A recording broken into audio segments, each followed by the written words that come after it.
Oke, seperti biasa, kalau lagi tour, ketemu sama komunitas, kalau nggak ntar sih dibilang attitude soalnya. Sombong nih Bang Panji udah nggak mau sharing sama komunitas, attitude gitu. Sekarang adalah teman-teman dari Stand Up Indo Semarang, ini dia wajah-wajah mereka. Ini adalah anak-anak Stand Up Indo Semarang yang pengangguran. Soalnya ini hari Senin jam setengah 12. Yang lain kerja. Kayak si LO gue, mana siapa namanya? LO gue? Cecep. Ngantor kan dia? Iya, kalau ini ya muka-muka nggak punya penghasilan tetap nih kelihatannya. Nah nanti mereka akan nanya-nanya soal kesenian stand up comedy, gue coba untuk jawab. Yang mau nanya silakan pakai kriponnya. Silakan. Siapa yang mau nanya? Siapa duluan? Anda mau duluan? Oh itu low bet deng. Ya udah. Mati itu mati. Nggak apa-apa sih. Saya matiin aja. Nanya aja langsung nggak apa-apa. Kedengeran kok. Mau nanya apa? Oke, ini sih Mas, kita pertama untuk saya kan masih baru ya namanya ya. Berapa lama udah stand up? 2019 tuh udah open mic tapi cuma baru kali. Baru mulai agak serius tuh di akhir 2021. Jadi belum ada setahun lah. Nah, kita kan open mic terus ya. Terus Pandemi pun open mic terus. apa? Pandemi pun kan Ajis baru ngizinin open mic kapan tuh? 2022 kan? Nah, 2022. Undercover Anda, gerilya. Enggak, kan online juga ada. Oh, online. Oke, lewat Zoom. Terus? Pertanyaannya ini sih apa namanya, untuk komika-komika yang awal tuh kita tuh sebaiknya mencari apa ya, kayak kadang kita tuh suka bingung gitu loh, kita gini tuh kadang lucu tapi kok kayaknya jangan kayak gini terus deh. Maksudnya kayak gini terus kayak gimana? Bingung sendiri gitu loh. Nggak, jangan kayak gini terus tuh apa? Kayak gini terus tuh gimana ya, jadi misalnya dia jadi bingung, kita kayak harusnya orang tertawa nggak di situ tuh, tapi kok kita ada ketawa tapi yang kita nggak sadar atau nggak pada tempatnya gitu. Nah, kadang kita kan bingungnya di situ. Ini termasuk lucu karena stand up comedy gua apa karena gelagatku di atas panggung gitu. Ada kebingungan di situ. Jadi kayak ada rasa bingung lah gitu. Apa kalau Mas Panji kan pernah bilang ya yang penting lucu gitu. Tapi kan kita juga ada ego itu, harusnya lucunya nggak di situ tuh. Siapa nama Anda? Adit. Lucu nggak dia? Lucu. Ah, bohong Anda. Lucu. Karena temen. Selama nggak ngeblank. Selama nggak ngeblank. Jadi kan gini ya. Tadi untuk yang nggak dengar pertanyaannya itu adalah dia baru belajar stand up. Dia ada keresahan ketika dia stand up tuh kadang ada ketawa tapi bukan di bagian yang dia niatkan. Yang dia niatin malah nggak ketawa gitu kurang lebihnya. Ya ada seperti itu. Jadi di waktu ngejuri gue selalu bilang, lu mesti bedain antara orang ngetawain lu sama orang ngetawain materi stand up lu. Orang Indonesia tuh seneng ngetawain orang. Walaupun orangnya nggak punya skill spesifik. Seperti contohnya kita suka ngetawain Ade Londok atau ngetawain orang-orang yang aneh aja gitu. Livi Renata deh, namanya Livi Renata. Iya, yang gua khawatirkan dari Livi Renata adalah orang tuh ngetawain dia. Livi Renata tuh nggak tahu kenapa dia diketawain. Cuman karena perhatiannya gede, job jalan terus, diajak ngisi konten mulu, ya dia mah ikut-ikut aja, namanya juga seneng kan. Tapi orang ngetawain dia, orang nyuruh dia, orang ngajak dia makan makanan rakyat gitu, diajak ke kehidupan yang nggak dia banget, lalu responnya tuh diketawain. Bukan karena skill spesifik gitu. Yang kayak gini-gini tuh bahaya. Sebaiknya orang ngetawain apa yang kita konsep ketimbang ngetawain kita. Karena kalau ngetawain kita nggak akan lama dan nggak bisa lu kuasain. Berarti kesimpulannya adalah lu belum bisa nulis. Artinya penulisan komedik lu tuh belum solid. Karena orang ngetawain di tempat-tempat yang salah. Orang ngetawain lu, prediksi gua, ketimbang ngetawain materi stand up lu. Jadi untuk ngebenerin itu sih rapihin lagi penulisan. Susah, emang nggak gampang materi stand up, atau menjadi stand up comedian itu nggak gampang. Penemuan diri tuh Beda-beda tiap orang, ada yang cepet, ada yang lama. Nah, tapi lu punya beat yang udah kena. Beat lu kalau lu lempar pasti kena. Kayak gimana beatnya? Ada nggak? Ada sih. Contoh, yang pendek aja. Nggak usah dibawain, diceritain aja beatnya kayak gimana. Ini sih, aku kan penjual nasi goreng. Ada materiku seperti ini bang. Saya udah 10 tahun, saya sudah jadi tukang nasi goreng sejak tahun 2012. Itu artinya saya sudah 10 tahun nanya ke orang mau pesen apa, Mas? Pedes nggak? Mau dibungkus atau makan sini? Terus baru aku misal ada cewek, Mbak, pedes nggak? Mau dibungkus atau dieksekusi di sini? Terus lu jadi kena mitu nggak di sosmed lu? Dianggap pelecehan seksual. Dieksekusi di sini. Itu bagus itu. Menurut gue itu lumayan kalau untuk riffing-riffingan mah ya. Untuk crowdwork gitu. Walaupun lu mesti pintar ngebaca perempuannya ya. Nggak semuanya enak digituin. Dan yang kayak gitu-gitu tuh kalau misalkan, gue nggak tahu kalau di Semarang ya. Di Jakarta tuh dengan mudah lu bisa habis karir lu. Sangat-sangat mudah. Ada yang bilang, barusan ada yang ngajak ngomong penonton, terus penontonnya katanya mau dieksekusi, itu wah itu bisa rame. Tapi sebenarnya gue ngerti lucunya di mana. Tapi itu lebih ke, itu mah menurut gue lebih ke standar kita kadang-kadang selalu punya riffingan standar tuh kayak, oh mbak hijab sejuk sekali, bikin sejuk rumah saya dong, kayak gitu-gitu kan banyak kan. Itu belum materi stand up, yang materi stand up loh.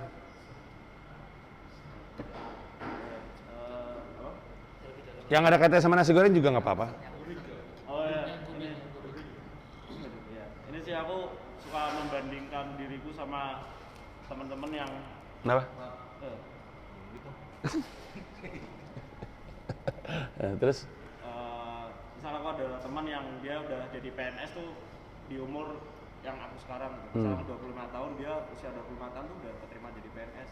Terus aku ada rasa iri kan, dari rasa iri itu aku mungkin kayaknya enak ya jadi PNS tuh, kalau main ke rumah pacar tuh ditanya mamanya kerja di mana sih? Saya kerja di kantor dinas perikanan dan kelautan tante. Jawabnya tuh enak gitu. Kalau saya tukang nasi goreng tuh kerja di mana? Saya kerja di kantor dinas pernasian dan perdamaian tante. Kalau dia kan wah masih muda udah sukses ya, saya masih muda udah gurih ya. Bagus itu. Bagus, artinya lu ngerti nulis joke. Sisanya tuh konsistensi aja. Berapa lama tuh waktu yang lu butuhin untuk nulis joke kayak gitu? Berapa bulan itu? Oke, kumpulin aja. Masih baru, tenang aja. Lajurnya udah bener. Moga-moga aja konsisten. Oke, thank you. Next, ada lagi? Siapa lagi mau nanya? Mungkin karena aku mau nanya, mungkin dari background sendiri aku tuh mahasiswa dan masih merasa ragu akan apa yang kita capai di stand up. Ragu sama apa yang mau lu capai di stand up? Jadi mungkin rasanya kayak mau tanya titik Mas Panji sendiri untuk percaya diri sama skillnya itu maksudnya setelah apa gitu ya. Udah nih tujuan stand up ini gitu.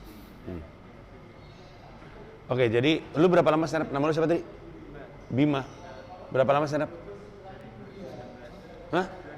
2019. Terus lu bingung yang mau gue capai dalam stand up tuh apa? Terus lu nanya sama gue, apa tolak ukur gue untuk bilang bahwa oh ini udah saatnya untuk mencapai sesuatu. Kalau boleh jujur dan apa adanya, walaupun tidak tampak keren nih, Bima. Gue mau jadi stand up comedian tuh nggak punya tujuan apa-apa kecuali seneng bikin orang ketawa. Kalau lu nggak seneng bikin orang ketawa, jangan di stand up. Maksudnya bukan ngelarang ya, tapi maksud gue mah cenderung ingin lu bahagia. Kadang orang pikir stand up adalah apa yang dia pengen, tapi ternyata bukan. Di perjalanan dia tahu.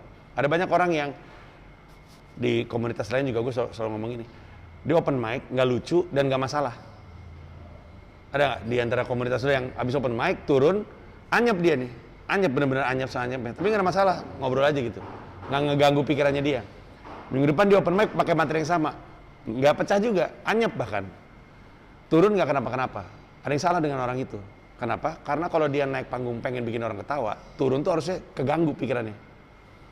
Tapi kalau misalnya dia nggak bikin orang ketawa, turun nggak kenapa-napa, berarti sebenarnya dia tujuannya bukan pengen bikin orang ketawa. Besar kemungkinan tujuannya pengen dilihat. Udah selesai tuh. Makanya dia nggak ngerasa masalah. Naik atas panggung orang cuma pengen dilihat kok. Nah, berarti kalau misalkan emang pengen dilihat, nggak apa-apa. Tapi bukan stand up. Karena kalau stand up, mesti bikin orang ketawa. Ngerti maksud gue? Nah, yang mesti lu tanya adalah, sebenarnya lu seneng nggak bikin orang ketawa? Lu bisa introvert, bahkan pendiam, bahkan gagap, tapi seneng bikin orang ketawa. Temen gue di Amerika, stand up comedian, gagap. Gagap itu yang gini, gagap yang bener-bener, gagapnya tuh bener-bener ekstrim. Bener-bener kayak penyakit, yang gitu kalau ngomong. Tapi dia seneng bikin orang ketawa di materi stand up dia. Ntar. Gini. Ini biasa dia pakai untuk opening. Banyak orang suka nanya, sejak kapan gua gagap? Pertanyaan tolol. Ya udah jelas lah. Sejak vaksin. Lucu banget anjing. Kenapa sejak vaksin COVID gagap? Kita mikir sejak lahir, kita pikir ya udah jelas lah sejak lahir gitu kan. Ternyata dipatahinnya sejak vaksin. Karena di Amerika Serikat banyak yang nggak percaya vaksin kan. Nah tapi artinya adalah lu bisa gagap, bisa pendiam, tapi emang seneng bikin orang ketawa. Lu mesti jawab itu dulu, lu seneng nggak bikin orang ketawa? Kalau lu seneng bikin orang ketawa, udah aja terus bikin orang ketawa. Kalau emang seneng bikin orang ketawa, nggak ada tujuan lain. Bikin orang ketawa di tempat yang lain, bikin orang ketawa di tempat yang banyak, bikin orang ketawa di kota yang lain, terus aja. Tiba-tiba lagi seneng bikin orang ketawa, peluang akan datang. Tiba-tiba karena peluang datang, akhirnya lu punya pilihan. Saat ini pilihannya mungkin nggak jelas. Tapi kalau misalkan lu udah berpenghasilan misalnya 70 juta sebulan karena stand up, lama-lama lu mulai mikir, mau ngapain lagi ya gue? Gitu. Lebih ke karena uang udah bukan faktor lagi buat lo gitu, ngerti maksud gue? Nah jadi menurut gue gak usah pasang target. Gue tahu di stand up tuh selalu ada kesan kayak oh harus spesial, oh harus ngisi soon, oh harus punya digital download. Nggak harus sebenarnya. Kalau kita mah harusnya cuma bikin orang ketawa aja. Fokus lu adalah bikin orang ketawa. Nanti saking nikmatnya bikin orang ketawa, orang ngelihat lu nikmat bikin orang ketawa, orang ngasih kesempatan lu untuk bikin orang lebih banyak lagi ketawa, lalu pulang-pulang akan datang. Nggak usah pasang target, beneran deh. Walaupun abang-abangannya kayak punya target, nggak usah punya pasang target. Bikin ketawa aja. Ini untuk lu yang baru belajar. Praktis kan lu belajar baru 2 tahun kan. 2019 mulai, 2020 berhenti, 2021 lewat Zoom, ya kali ya. 2022 baru mulai kan. Ya berarti praktis 2019 sampai 2022 kan. Santai lah. Masih banyak waktu. Pastiin aja dulu apakah stand up bikin lu bahagia. Ya, oke. Ada lagi? Mau tanya dong. Kan aku nonton kontennya Bang Panji yang sama Adriana Kolbi yang bahas tentang analogi. Kan di situ Adri jelasin kan banyak variabel-variabel untuk membuat materi analogi. Tapi pada akhirnya Adri bilang kalau buat materi analogi itu sebenarnya pada intinya sebisa mungkin buat dia paham. Apapun yang kamu maksud, gimana pun caranya buat dia paham. Kalau dari perspektif Mas Panji sendiri, variabel apa pertama untuk kita bisa yakin nulis materi analogi? Lu orang apa? Lu bukan orang Semarang ya? Aku orang Medan, Bang. Orang Medan. Orang Medan. Lu suka narik penonton kalau ada yang teriak nggak lucu juga nggak? Nggak lucu gitu. Kemarin sih narik soundman kan. Lu nanya apa variabel dalam Nulis materi analogi. Maksudnya Mas Panji yakin ini akan pakai analogi gitu. analogi dan bakal lucu. Oke. Atau standar, oh ini bisa lucu nih. Gitu. Oke. Kalau dalam konteks belajar, kita semua perlu belajar nulis materi stand up menggunakan teknik analogi. Tapi dalam konteks nge-gig, manggung dan segala macamnya, kita tuh pakai analogi kalau dibutuhkan. Analogi itu kan sebenarnya adalah cara kita menjelaskan sesuatu dengan lebih gampang. Karena sesuatunya itu antara mereka nggak paham atau rumit. Jadi kalau kita mau menyampaikan sesuatu, kita tuh ngerti lucunya di mana. Tapi orang mesti ngerti juga untuk bisa ketawa. Ngerti maksud gue? Jadi kayak, aduh ini kejadian lucu banget. Tapi kita ngerti referensinya, kita ngerti kenapa ini lucu, kita ngerti konteks dari ironinya. Orang umum nggak ngerti ironinya karena mereka nggak ngerti topiknya dan referensinya. Jadi sebelum kita berhasil ajak ketawa, kita bikin mereka ngerti. Nah, analogi adalah jalannya. Jadi kalau dirasa ada kebutuhan analogi, pakailah analogi. Nah, kalau bagaimana caranya menulis analogi, gua nggak tahu. Tapi ini yang Adri ceritain di video yang sama. Dia bilang kerjanya tiap hari itu dia mencatat fenomena. Jadi misalnya motor-motor yang kalau di lampu merah selalu di depan lampu merah sehingga ketika lampunya hijau dia nggak lihat, fenomena dia catat. Terus botol sos tomat yang selalu harus diginiin lama banget sampai keluar, itu yang dia catat. Lalu nanti ketika dia nulis stand up, dia kawin analogi yang dia udah simpan dengan kebutuhan-kebutuhan dia. Makanya analoginya Adri bagus-bagus banget. Termasuk analogi wifi yang taksi. Kayak pernah naik nih mobil sebelumnya gitu. Nah jadi itu adalah caranya. Nah kalau taunya itu lucu atau enggak, ya seperti umumnya penulisan komedi, nggak tahu sampai akhirnya dibuktikan. Lempar terus aja. Ya kayak nulis materi stand up, pas kita lempar nggak kena. Coba di tempat yang lain masih nggak kena. Coba di tempat lain masih nggak kena. Ada yang salah. Salah analogi kah? Salah yang lain kah?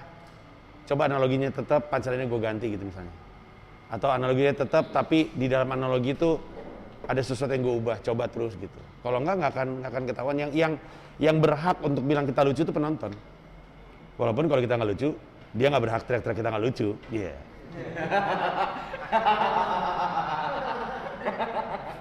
Ngerti maksud gue? Jadi pakai analogi karena kita butuh untuk pakai analogi. Cara nulis analogi kayak yang tadi dia bilang. Sebenarnya lu belajar Mark Norman. Lu tau Mark Norman nggak? Mark Norman punya spesial, judulnya Out for Lunch. Ada di YouTube dia gratis. Di dalam spesialnya dia seneng banget pakai analogi. Antara analogi dan perbandingan, dua hal yang berbeda ya. Kalau analogi kan, itu kan kayak gitu kan. Kalau analogi itu ibarat kata, kita lagi gini gitu. Emang agak tipis-tipis, gue juga masih belajar bedanya analogi sama perbandingan. Tapi Mark Norman tuh seneng banget pakai analogi. Bahkan di YouTube ada video yang ngebahas soal kecenderungan Mark Norman suka pakai analogi. Coba cek. Bisa bahasa Inggris nggak? Kalau dengerin spesial bisa. Oke. Bisa Ya, nikmatin. nikmatin aja. Bisa bahasa Medan bisa nggak? Bisa lah. Bagus, oke. Kalau siapa tahu kan? Oke, siapa lagi?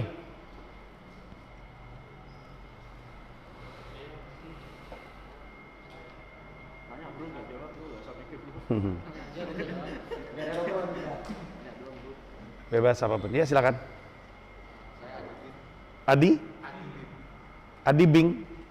Bim. Adi Bim.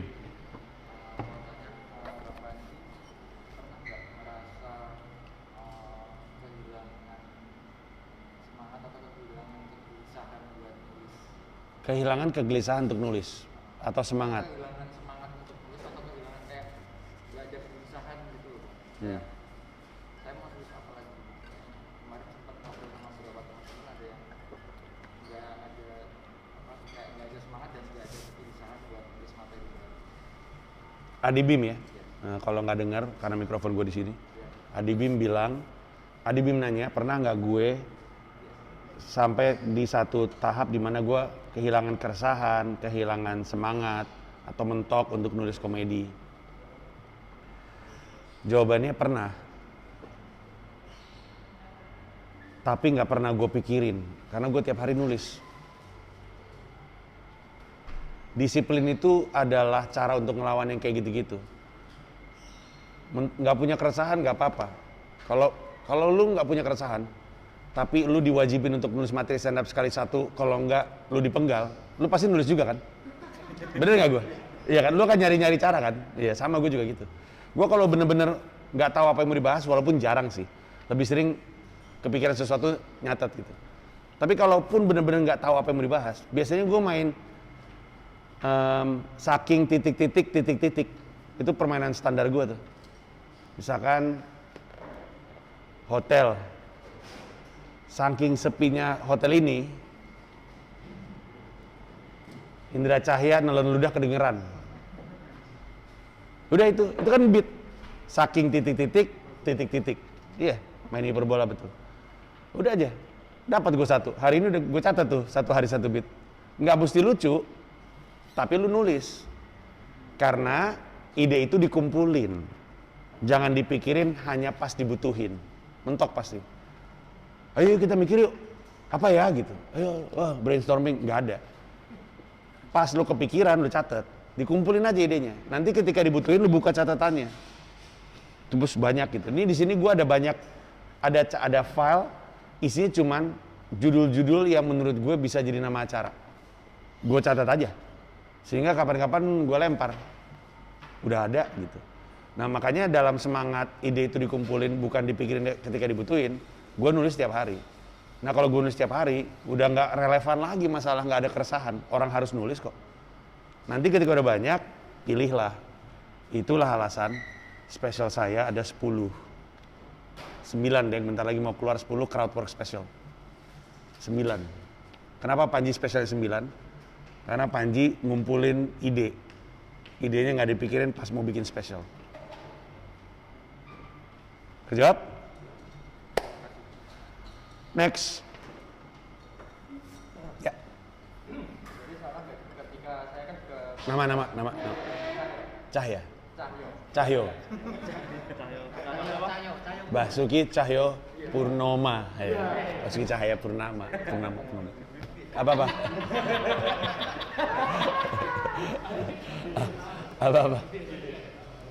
Jadi kan saya kan baru di sana kan ya sekitar 2 tahun.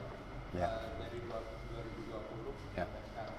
Ya. Ya selama awal-awalnya saya juga mencoba untuk mencari materi clean. Materi? Materi clean. Game? Clean. Oh clean.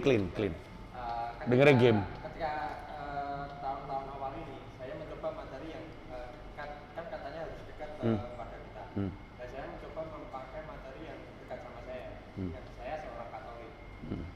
Nah ketika itu kena, saya kayak apa ya, masuk ke lingkaran gitu. Jadi harus materi Katolik terus yang sering kenanya daripada saya membuat materi clean. Nah ketika itu saya teruskan ke materi yang bahas itu terus, sebenarnya salah apa? Kenapa ketika bahas Katolik jadi nggak clean? Maksudnya saya bahasnya kan maksudnya kan sara gitu. Oh. Maksudnya ke saranya gitu takutnya. Harus jadi gini.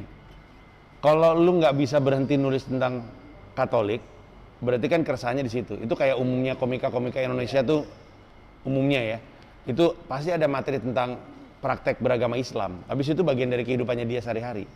Jadi wajar-wajar aja. Tapi pertanyaannya, lu mau lama nggak di stand up? Maksudnya mau punya karir panjang? Maka kita tahu nggak mungkin kita hanya punya materi tentang Katolik. Cepat atau lambat, kita harus punya materi stand up lain.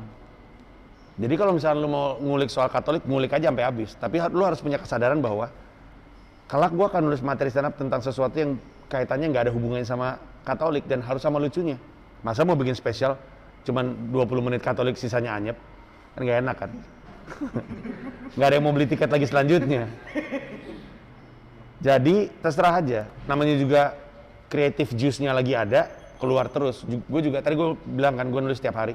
Tapi kalau lagi anget otak, 8 juga keluar. Kadang-kadang terus gue mikir, nggak usah banyak-banyak, besok masih harus nulis lagi nih gitu. Tapi namanya juga creative juice-nya lagi ada, keluar terus aja gitu. Abis itu ntar 8 hari ke depan gue nggak nulis biasanya. Karena udah gue isi ke depan.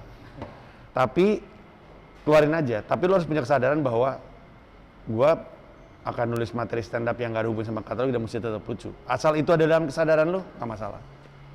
Ngulik aja terus. Ya. Cuman sebagai orang yang ngajar stand up dan pengen orang yang baru belajar stand up tuh gak kena masalah di awal sehingga ntar takutnya berhenti. Itu kan kekhawatiran gue. Ada murid, karena dia sembarangan, orang tersinggung sama dia berhenti jadi stand up comedian. Sehingga gue gagal untuk melahirkan lebih banyak stand up comedian. Kan gue pengen ada lebih banyak stand up comedian kan. Makanya gue selalu bilang, sebisa mungkin yang dekat-dekat udah aja sama kita. bikin orang ngetawain kita, bikin orang ngetawain yang lain, bikin orang ngetawain dirinya sendiri. Nah, kalau emang kitanya itu katanya sama Katolik, lu harus berhasil nanemin pemikiran di benak yang nonton bahwa walaupun lagi ngomongin masalah agama Katolik, ini tuh masih sesuatu yang sah untuk gue omongin karena gue alamin sendiri. Artinya maksud gue, asal itu nempel, masih relatif lebih aman. Gitu. Dijawab ya? Oke, next. Boleh tanya lagi? Boleh? Tapi kayaknya dia ada kode-kode mau nanya sih sebenarnya. Ini Mas Panji, saya tuh mau tanya soal saya tuh beberapa bulan ini kayak gelisah soal Gimana gelisahnya? Gimana gelisahnya? Ikut. kemarin saya Jawabannya ngomong, harusnya gitu dong. Harus ekot. Kalau gimana harus ekot. Terus gelisah soal saya tuh kan kita ya kalau awal gabung stand up itu kan semangat nih untuk kayak ngulik soal kejadian apapun lah, apapun. Cuman akhir-akhir ini saya ngerasa saya naik panggung itu alasannya karena ada sesuatu yang pengen saya omongin. Cuman di sisi lain aku terima kayak aku ini pengennya setiap minggu naik gitu loh. Ada apa ya, pemikiran itu salah atau enggak juga? artinya lu nggak mau naik kalau lagi nggak ada yang mau diomongin gitu. Iya, enggak seperti awal-awal dulu pengennya tiap minggu naik nulis tuh bisa. Kalau akhir-akhir ini kayak aku naik panggung karena ada sesuatu yang pengen tahu. Ya itu namanya komitmen aja. Apa? Komitmen, kayak orang nikah. Kalau baru nikah, wah kerjanya kayaknya sebelum dia minta bunga udah datang, ngerayain monthly anniversary, lah semuanya lah, ngajak makan, ngajak nonton, karena pengen aja, bukan karena apa-apa, emang karena pengen. Nanti lama-lama nggak pengen, tapi kan lu masih punya komitmen menjadi seorang pasangan untuk istri lu. Artinya kan kalau emang berkomitmen, maka lu harus show up gitu. Harus tetap konsisten, harus tetap membuat dia bahagia, harus tetap menyediakan diri sebagai pasangan gitu-gitu. Nah, yang saat ini lagi lu pertanyakan kepada diri lu sendiri adalah apakah lu punya komitmen terhadap stand up sehingga ketika lu nggak punya keresahan pun lu komit untuk tetap naik atas panggung karena lu tetap harus mengasah diri. Gue ambil contoh nih, contohnya terdengar aneh dan mungkin nggak familiar ya. Lu tau streetball nggak? Streetball basket streetball. Di New York, streetball tuh gede banget skenanya. Ada brand namanya N1 sepatu gitu, yang isinya tuh endorse atlet-atlet streetball lah. Untuk waktu yang sangat lama, ada kayak pertanyaan kira-kira nih streetballer ini bisa nggak ya di NBA gitu. Terus diwawancara atlet-atlet NBA, ditanya, menurut lo streetballer bisa jadi atlet, bisa sukses nggak di NBA? Ketawa semuanya. Terus dia bilang, gue ini profesional, gue main basket bahkan ketika gue nggak mood main basket. Gue jaga badan, gue jaga makanan gue. Dalam kontrak gue sebagai atlet basket, ada tulisan level lemaknya tuh cuman boleh berapa persen. Mereka main basket cuman kalau lagi mood. Kelar main basket ngerokok. Habis itu mereka begadang sampai jam 2. Kalau besok harus tanding tapi mereka nggak pengen, mereka nggak nongol. Bedanya streetballer, walaupun bakatnya sama dan pengalaman main basketnya sama panjangnya, tapi yang di NBA profesional, komit dengan profesinya dia. Sama kayak lu. Kalau lu cuman mau stand up kalau misalnya lagi ada keresahan doang, ya berarti lu nggak professionally seorang stand up comedian. Suatu hari lu akan dapat job ketika nyokap lu kemarin baru meninggal atau lu baru berantem sama istri lu. Terus gimana? Nggak mau stand up karena nggak mood. Bukan profesional itu namanya. Jadi kalau misalkan lu mau menjadi seorang profesional, nggak ada keresahan juga naik. Aduh, saya nggak ada sih. Tapi Bari, David Nurbianto, Awe itu akan cerita bahwa pada zamannya, ketika mereka udah waktunya ke hari open mic, tapi mereka nggak punya materi, naik panggung bawa koran. Bawa koran, nggak tahu mau ngomong apa, baca aja. Tanya aja Bari kalau nggak percaya. Apa yang mereka lakuin? Latihan, komit sama keinginan mereka untuk stand up dan mengembangin diri, walaupun nggak punya keresahan. Lagi pula, kedepannya nanti, bisa stand up walaupun nggak resah, akan jadi skill yang sangat bermanfaat untuk karir nanti. Karena suatu hari akan ada brand datang ke lu. Brandnya adalah The Cost gitu. Tahu The Cost nggak? Restoran? Brandnya The Cost. Stand up dong nih. Lu kalau stand up dibayar berapa? Belum pernah dibayar? Oh pernah. Berapa sekarang? 500. Tiba-tiba ada yang datang. Ini stand up nih. 5 juta, 15 menit. Tapi ngomongin The Cost ya. Kan lu gak ada keresahan soal The Cost. Tapi itulah kehidupan corporate comedian gitu. Lo harus bisa nulis tentang The Cost walaupun gak resah. Itu yang mesti lo latih. Ya? Oke. Sama-sama, memang saya bijak. Yang lain? Oh iya, lu mau nanya tadi. Nih apa namanya? Kan Mas Panji kan nulis setiap hari ya. Nah, saya juga sering nulis ya. Cuman masalahnya tuh saya nulis ada yang di laptop, ada yang di HP, ada yang di buku. Jadi apa kececeran gitu filenya. Nah, kalau metode Mas Panji nulis ini seperti apa? Oke, siapa tahu nggak kedengeran. Dia juga nulis tiap hari, tapi kadang di laptop, kadang di buku, kadang di handphone, nggak tiap hari sering. Sehingga berceceran. Gua teknik apa? Ya teknik gua gimana? Gua juga nulis nggak di buku, nulisnya di handphone. Tapi untungnya nggak gua bawa ya. Gue selalu bawa kalender gue itu, yang 1 hari 1 beat. Sehingga ketika gue tahu gue mesti nulis judul beatnya, habis itu gue coret, gue ambil handphone gue, terus gue pindahin ke sini. Jadi nulisnya tetap di sini, tapi penjadwalannya ada di kalender gitu, bahwa gue hari ini nulis gitu, ntar angkanya gue coret. Tapi semuanya gue lakuin di sini. Kalau dulu sekitar awal-awal stand up sampai sekitar 2014-2015, nulisnya di notes, baru ide-ide doang. Copy paste ke Microsoft Word, tulis tangan. Bukan tulis tangan, tulis ya ketik longhand gitu. Selesai, baca lagi, trim. Habis itu bawa open mic per 15 menit. Tapi setelah 2015-an udah nggak pernah gitu lagi. Gue nulis semuanya sampai kata per kata di handphone. Habis itu gue open mic-in. Itu cara gue.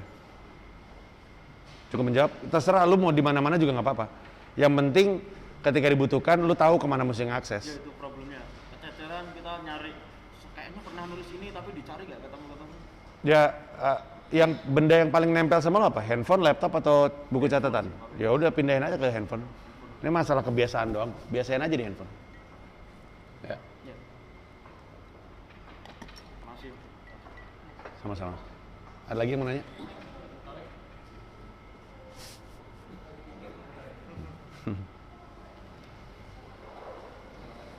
Ada yang mau nanya? Gue nih paling canggung kalau ngelucu di depan kuku, suka dijudge. Dinilai sama Saya gue. tanya lagi. Boleh. Ya, boleh. Ini Mas apa namanya?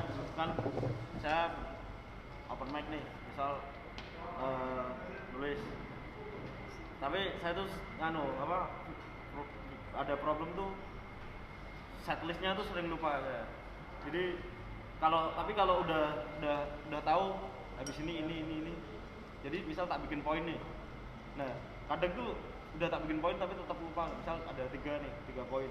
1 ke bawah. 2 oke, terus yang ketiga bahas apa nih? Lupa depannya itu jadi sering lupa. Nah, akhirnya tak akalin saya tuh ngepek gitu. Ngepek tuh nyontek ya? Nyontek. Kemana nyonteknya? Lu contekan lu di mana? Di tangan? Kadang di HP, kadang di kertas atau di tangan. Oh, oke. Nah, itu kayaknya kan nggak baik ya. Nah, tapi udah nyoba beberapa metode kok masih belum kok masih kesusahan. Terutama lebih susah tuh ketika materinya itu mulai di setlist ulang gitu. Maksudnya? Jadi misal nih, kita kan kumpulin nih. Terus kan kita comot-comot kan. Oh, ini masih bisa nyambung ke sini. Oh, ini comot-comot. Lah itu mulai ngafalinnya lagi tuh lebih susah lagi. Itu gimana? Biasanya kalau lo naik open mic berapa beat yang lo latih? Paling nggak nentu beatnya ya, cuman 4 menit 5 menit lah. Mungkin 2 pembahasan atau 3 pembahasan doang. 3 pembahasan aja suka lupa? Nah, Oke. Sebenarnya pertama, sebenarnya nggak apa-apa juga kalau lu baca. Maksudnya nggak ada yang ngelarang. Kalau kata Adri, ini lomba lucu-lucuan bukan lomba hafal-hafalan. Adri selalu menggunakan reference Bill Maher yang waktu itu bikin spesial catatannya nyebar di bawah. Tapi stand up comedy itu adalah bagian dari disiplin ilmu public speaking. Sebagai seorang public speaker, gue tahu persis kalau lu baca, lu lepas koneksi dengan yang nonton lepas koneksi sama lu. Biasanya pas kita baca, mereka pindah juga matanya ke handphone dan segala macam. Dan kalau mata mereka pindah ke handphone, kita susah untuk dapetin mereka lagi. Nah jadi gue cuma mau bilang, sebenarnya terserah mau baca terus juga nggak apa-apa. Di New York juga open micer masih kadang-kadang suka baca. Walaupun salah satu kenapa gue suka si temen gue Josh Pyle sama Kevin Sanchez, nggak pernah satupun baca catatan mereka. Mereka janjian antar mereka. Kalau misalkan Kevin Sanchez waktu itu baca catatan, ditegur sama Josh. Ayo lu ngapain lu baca catatan? Iya sorry gitu. Nah, kalau memang lu sangat mudah lupa, berarti naik panggungnya nggak usah banyak-banyak beatnya. Biasanya kan open mic berapa? 7, 5? Bawa aja materi stand up yang lu yakin lu masih bisa inget. Under juga nggak apa-apa, apa urusannya? Yang nggak boleh kan over. Sehingga yang juga mesti dilatih adalah kemampuan ngafalnya, bukan cuma beatnya. Karena kalau lu mau stand up tanpa ngeliat catatan, ya itu mesti diasah. Pelan-pelan aja, kita mesti tahu batas lu. Saat ini soalnya nggak jelas batas lu. Naik ke atas panggung, bawa 3 beat. Udah, kalau 3 beat masih inget, oh gampang nih ternyata. Minggu depan bawa 4 beat. 4 beat masih inget, minggu depan 5 beat. 5 beat mulai skip, nah oke, di sini berarti. Itu lu bertahan di situ aja, latihan. Gua ketika lagi di open mic nggak bisa lihat contekan, tau nggak kenapa? Handphonenya gue pakai untuk ngerekam. Jadi mau nggak mau, gue mesti mikir kalau gue ngeblank. Itu juga mesti dilatih kan. Nanti ketika stand up beneran lu akan ngeblank juga. Kalau lu nggak terlatih untuk mengatasi ngeblank, sulit. Biasanya gue kalau lagi ngeblank ganti crowd work sampai nempel, balik lagi ke set gitu. Atau narik beat apapun yang kepikiran, yang belum dibawakan, walaupun beat lama, habis sebentar balik lagi. Jadi pelan-pelan, 3 beat dulu atau 4 beat dulu, masih aman, naikin. Masih aman, naikin, gitu terus. Ya. Thank you. Next.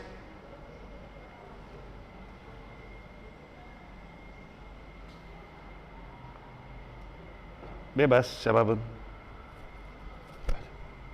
Indra Cahaya mau nanya. Apa? Oh, MC kenapa?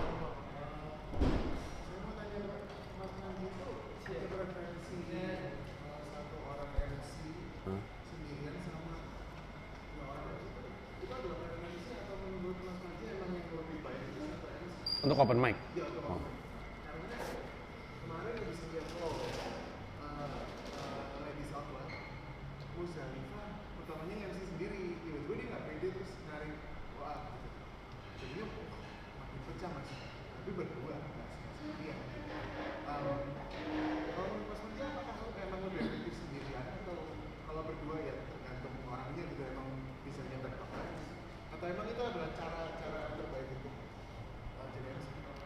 Si Indra Cahaya nanya, sebenarnya gue lebih prefer kalau open mic atau acara stand up tuh hostnya 1 atau 2, MC-nya 1 atau 2. Kalau konteksnya untuk stand up, entah itu show ataupun itu open mic, gue selalu lebih menyarankan 1. Karena dia jadi MC sendirian, itu sebenarnya lagi ngelatih dia sendirian sebagai stand up comedian. Karena kan di stand up comedian gak punya teman. Kalau dibiasain naik berdua mulu, nanti jatuhnya kayak Coki Muslim. Dalam arti, Muslim ya takut untuk stand up karena udah lama gak stand up. Keasikan lucu berdua.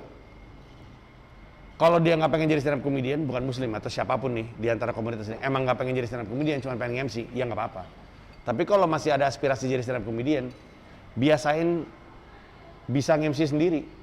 Ifah naik pertama kali nggak pede, naik berdua lucu.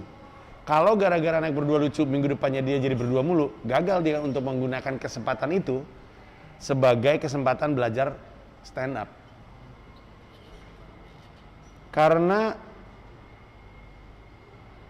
nge-MC berdua ini nggak nolong sama sekali untuk stand up-nya. Lu di sini kalau open mic masih 2 MC-nya. Nggak nolong.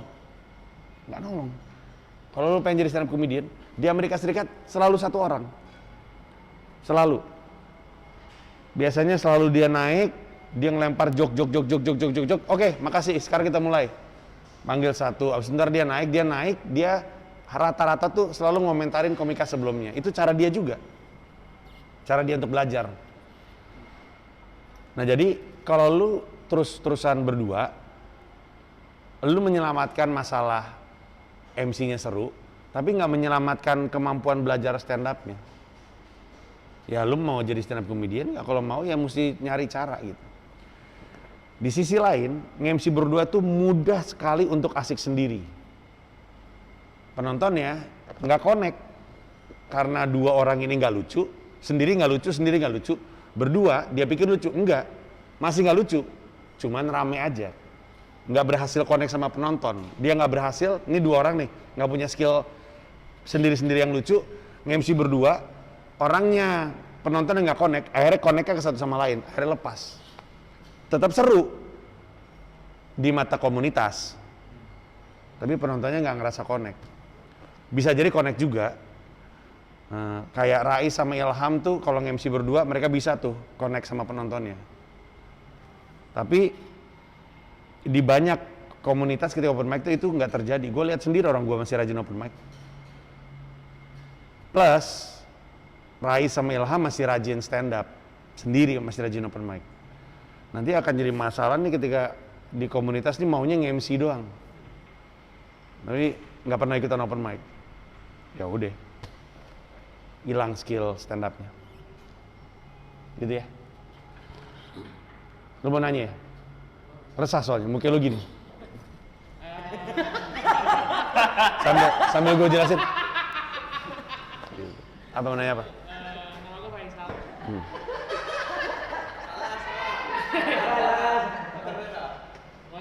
Kan Bang Panji belum nonton video saya. Gini Bang, sebenarnya tuh kita sebagai stand up comedian kayak harus nggak sih kita kayak kalau harus kayak masuk ikut TV terus nasional gitu, atau kita bisa punya pilihan kayak ya udah kita jadi lokal ini aja lokal gitu. Tahu Rindra nggak? Indra Dana. Kejawab nggak? Kejawab nggak? Lah itu Rindra kan nggak merasa perlu masuk TV, nggak merasa perlu bikin spesial, nggak merasa perlu untuk tour. Orang cuma pengen bikin orang ketawa.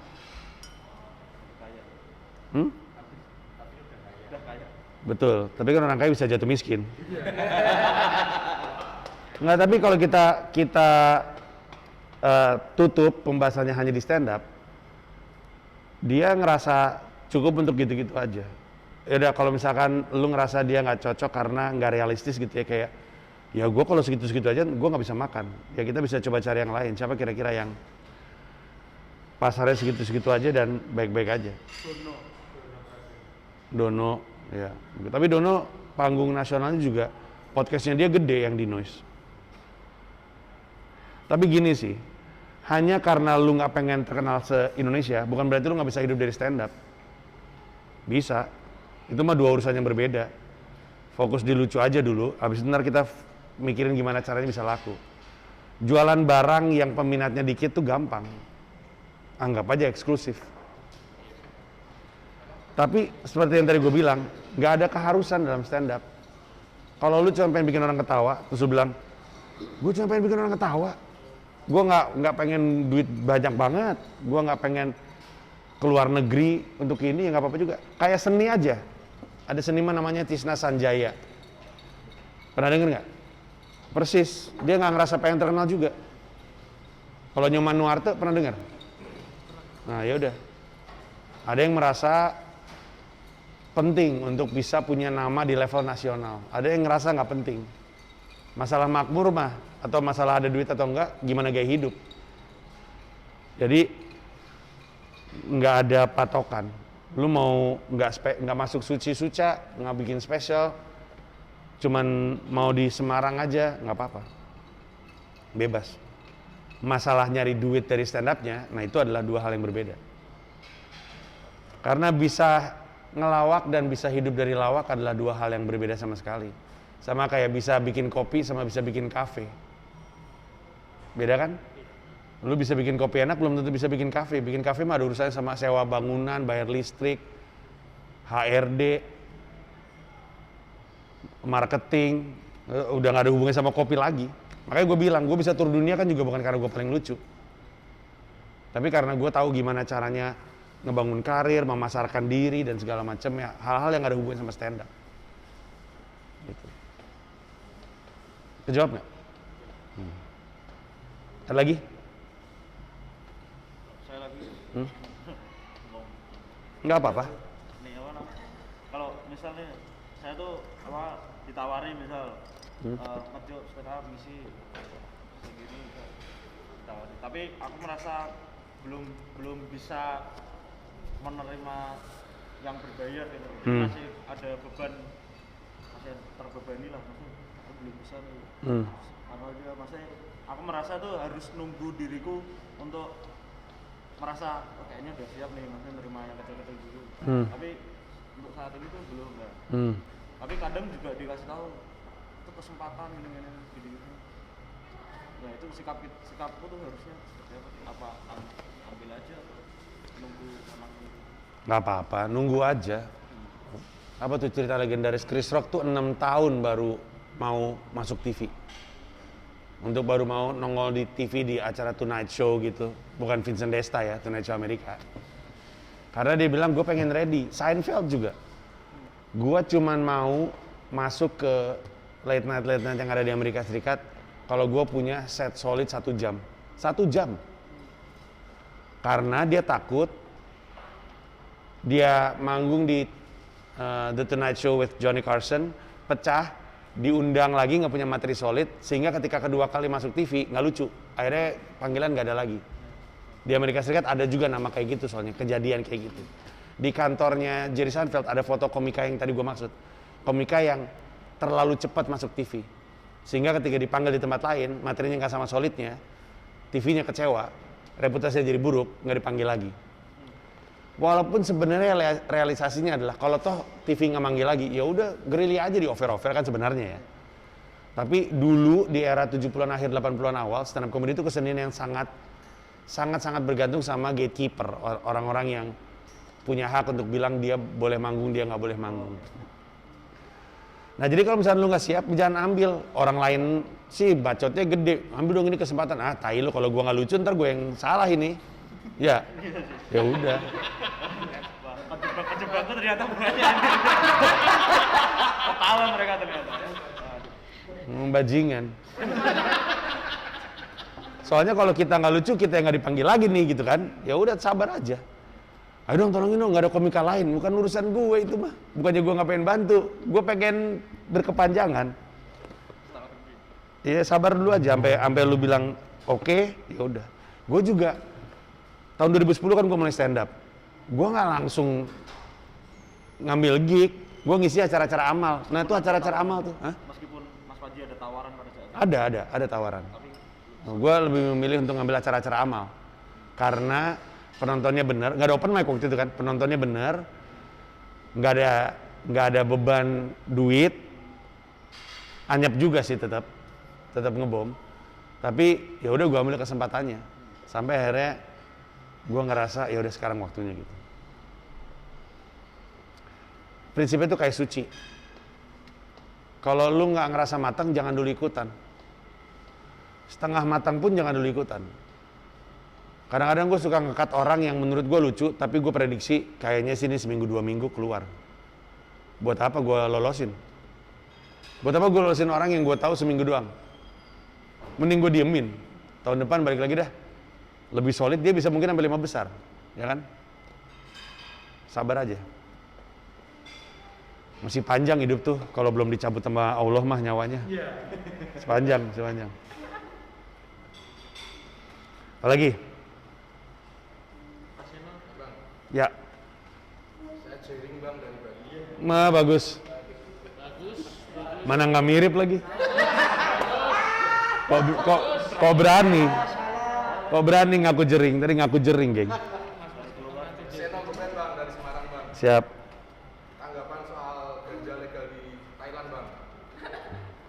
Gue lupa deh, ganja legal di Thailand tuh masih medis ya? Atau rekreasional? Tapi tiap rumah udah boleh nanam katanya bang. Ya nggak apa-apa, ntar juga kayak gitu di sini.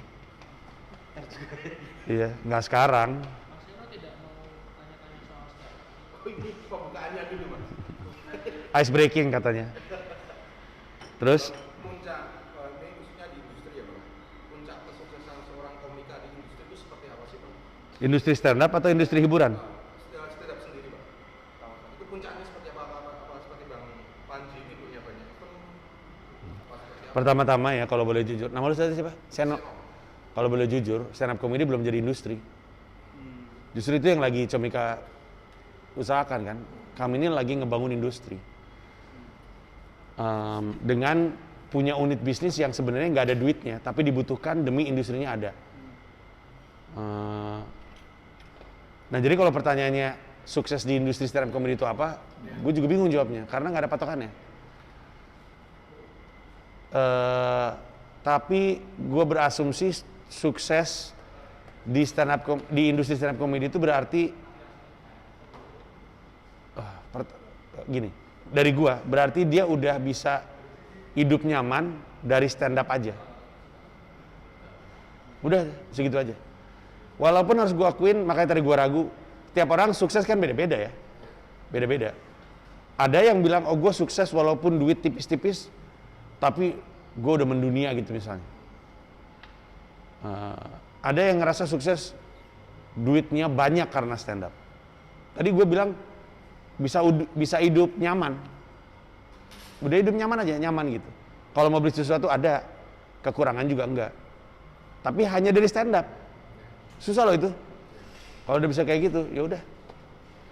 Enak banget tahu kalau lu tahu lu suka apa, habis itu lu hidup dari itu. Enak banget tahu. Jadi nggak ngejar duit. Kalau referensi dari luar negeri ada nggak bang? Maksudnya yang udah tertata gitu ya ada? Kalau di luar negeri sebenarnya nggak benar-benar jelas ya. Kita bisa pakai patokan Jerry Seinfeld. Jerry Seinfeld, Jay Leno, lebih ke Jerry Seinfeld sih. Itu adalah stand up comedian yang pemuncak industrinya. Itu dia bahkan nggak bikin spesial tiap tahun. Hanya diukur dari berapa jumlah uang yang dia punya dan apa profesinya. Udah itu dong. Kadang-kadang ya, karir kita tuh justru leverage untuk peluang-peluang lain. LeBron James tuh duit terbanyaknya bukan dari gaji NBA.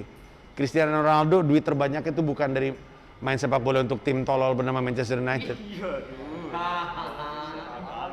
Eminem dan 50 Cent dan Jay-Z duitnya bukan dari penjualan album. Nah jadi kadang-kadang dari menjadi stand up comedian ada leverage lain gitu. Karir kita tuh jadi tuas untuk hal-hal lain, iklan dan segala macamnya. Nah kalau peluang-peluang itu datang banyak bentuknya karena kita jadi stand up comedian, ya di sana di Amerika Serikat udah dianggap sukses gitu. Walaupun Jerry Seinfeld banyakan spesialnya Louis C.K. daripada Jerry Seinfeld. Tapi kalau ditanya siapa yang lebih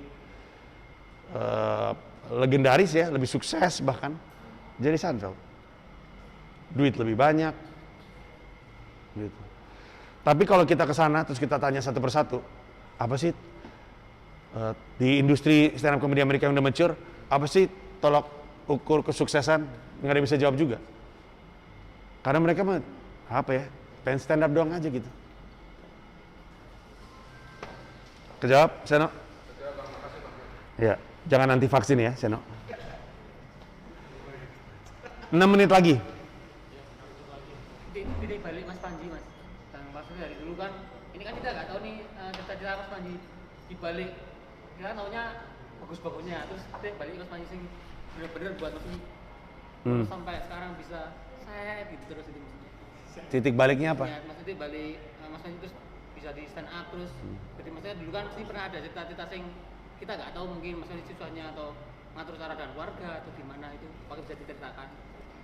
Gue cukup yakin gue nggak stand up kalau bukan karena gue nge-rap dulu. Nanti gue terdengar aneh nih. Soalnya titik tolaknya itu adalah disuruh berkarya sama istri gue. Jangan kerja doang. Tapi karena nggak ada stand up comedy di Indonesia, jadi ketika gue disuruh berkarya, yang kepikiran nge-rap. Tapi karena gue nge-rap, gue jadi bisa bikin namanya konser bulanan untuk followers Twitter, namanya Twilight Concert. Di tengah-tengah itulah gue pertama kali stand up. Karena gue pikir penonton gue kan, cita-cita stand up comedian udah dari kuliah. Coba ngelempar beat kena. Bulan depan 15 menit kena. Bulan depannya lagi 30 menit kena. Gue taruh itu di YouTube. Indra Yudhistira yang lagi bikin Kompas ngeliat, diajak masuk Suci. Suci meledak. Stand up Indo lahir. Gue tergulung di dalamnya. Sampai sekarang. Nah, tapi ketika udah di stand up, gak ada tuh kayak apa momen yang membuat Mas Panji kemudian karirnya, wah gitu. Gak ada. Itu bukan ilusi tapi itu sesat pikir. Gue baru aja, nggak baru aja. Jadi waktu itu gue pernah diundang ke podcast namanya Doped Up and Comedy. Udah 2 kali, tapi di episode pertama kami ngomongin soal nggak ada Cinderella moment di stand up. Nggak ada kayak, oh gara-gara gue waktu itu muncul di Joe Rogan, karir gue berubah. Nggak ada kayak gitu. Karena lu nongol di Joe Rogan tapi kemudian lu nggak ngelakuin apa-apa untuk karir lu, nggak jadi apa-apa juga. Sukses itu datang dari untuk setiap tindakan yang lakukan dalam karir lu sebagai stand up comedian, bayangin batu bata. Makin banyak batu batanya, makin kelihatan bangunannya. Terus aja. Bahkan ketika bangunan udah jadi, lu akan bilang, bikin gede lagi deh. Nambah lagi wing sini dinaikin, begitu terus. Jadi, ketika udah di stand up nggak ada titik tolak, adanya cuma konsistensi ngelakuin ini, itu. Batu bata gue adalah nulis beat tiap hari, sehingga nggak ketika butuh special. Nih, gue ngomong, ini gue jujur aja ya. Waktu pandemi datang, Comika tuh membutuhkan revenue. Jadi gue bikin keadaan kahar. Kantor membutuhkan gue bikin spesial. Tapi keadaannya nggak memungkinkan. Ditanya sama kantor, kalau kita mesti bikin spesial gimana nih mas untuk keuangan markas? Bisa nggak? Bisa, orang gue nulis tiap hari. Dan itulah yang membuat gue karirnya seperti sekarang. Kejawab? 2 menit 30. Sebentar, bener nggak ada yang nanya? Karena kalau nggak ada yang nanya bisa jadi dia terakhir. Lu aja kalau gitu. Mengatasi heckler. Ini heckler itu kan kalau yang bilang nggak lucu gitu ya? Ya nggak mesti nggak lucu sih. Kadang kan teriak atau balesin beatnya itu. Kadang kan yang agak males kan balesin. Nyautin beatnya ya. Nyautin beatnya. Dan sebenarnya kalau kayak yang kemarin itu kan tindakannya menarik cara istilahnya kita melihatnya kasar. Sebenarnya batasan heckler ini gimana? Pertanyaannya sebenarnya menarik. Gue mau ngomongin sesuatu yang tidak lazim cara pikirnya.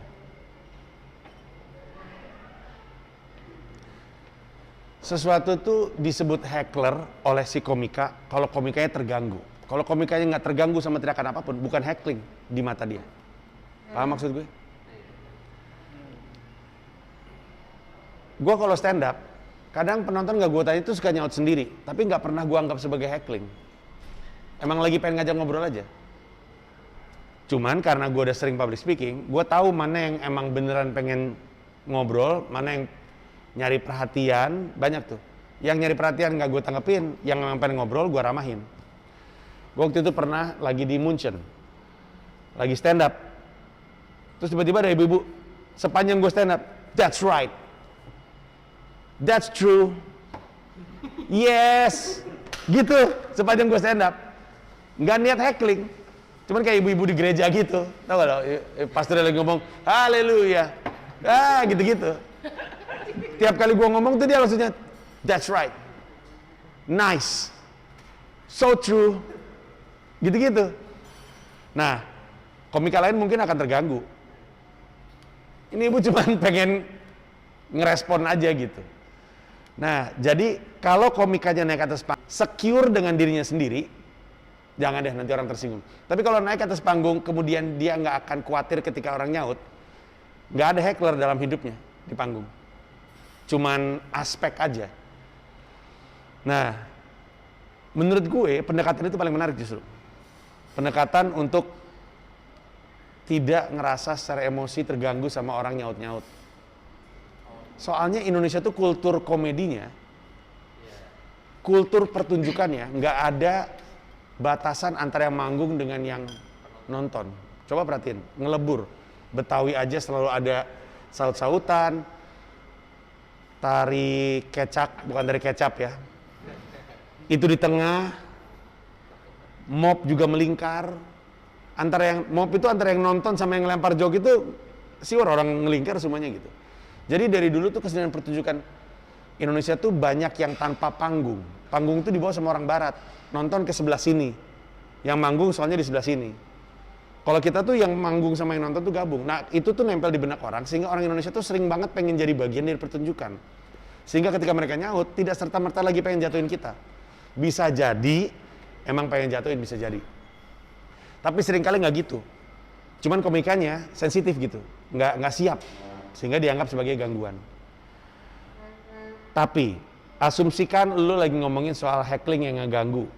Terus lu nanya apa yang mesti dilakuin kan? Maksudnya batasan, menurut Mas Padi, batasan apa orang ini tuh heckling yang harus diatasi? Maksudnya harus diperingatkan atau di stop atau di... Gua pernah bahas di podcast gua, ya, yang judulnya Oki Rengga nggak lucu. Di teknik public speaking ada namanya damage control. Lu lagi stand up yang nonton 100. Di antara 100 ada satu orang selalu nge-heckling lu. Kalau cuman lu yang ngeh dan yang lain enggak, damage control, diemin aja. Karena kalau lu tanggepin, yang lain jadi tahu. Kebayang? Tadinya cuma lu doang yang tahu. Harusnya lu bela yang nonton. Jangan karena ego lu tersentuh, lu stop set lu untuk ngurusin orang ini yang nge-heckling lu walaupun yang lain gak sadar. Karena dia bisa loh teriak tapi yang lain gak sadar. Karena teriaknya pas yang lain pada ketawa. Ketawa, nggak lucu lu gitu. Jadi nggak ngeh. Nah, yang jadi masalah adalah ketika dia nyaut, orang lain sadar. Itu pun biasanya, kalau gua baca wajah penontonnya belum terlalu terganggu, gua tekan terus ke penonton. Terus aja. Biasanya yang sadar tuh deket-deket itu doang. Terus aja. Kalau yang di sebelah sini udah mulai nengok sama yang di sini, baru kemudian gua atasin. Itu pun nggak langsung gua robohkan. Cuman diajak bercanda dulu.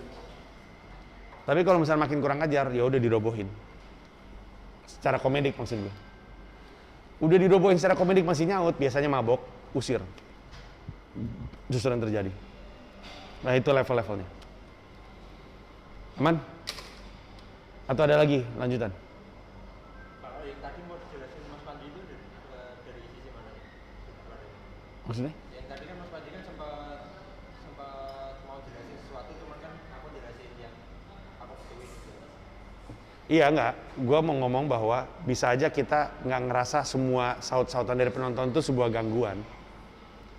Cuman elemen dari pertunjukan aja. Nggak beda sama lampu dan sound. Tadi malam kayaknya gue sebenarnya lampunya ngaco deh. Follow spot gue mati-mati.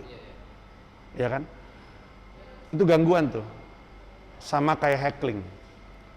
Tapi gue nggak perlu berhenti. Gimana sih lampunya mati? Yang gak ganggu siapa? Yang nonton. Jadi awkward kan? Terusin aja stand up. Tiap kali gue ke kanan mati dulu terus nyala. Tiap kali gue ke kiri mati dulu terus nyala. Sepanjang pertunjukan. Cuman kalau misalkan gue selalu nyautin itu mulu, pasti yang nonton terganggu. Gue sendiri yang susah ngangkat penontonnya. Jadi gue tekan terus aja. Damage control, biarin aja.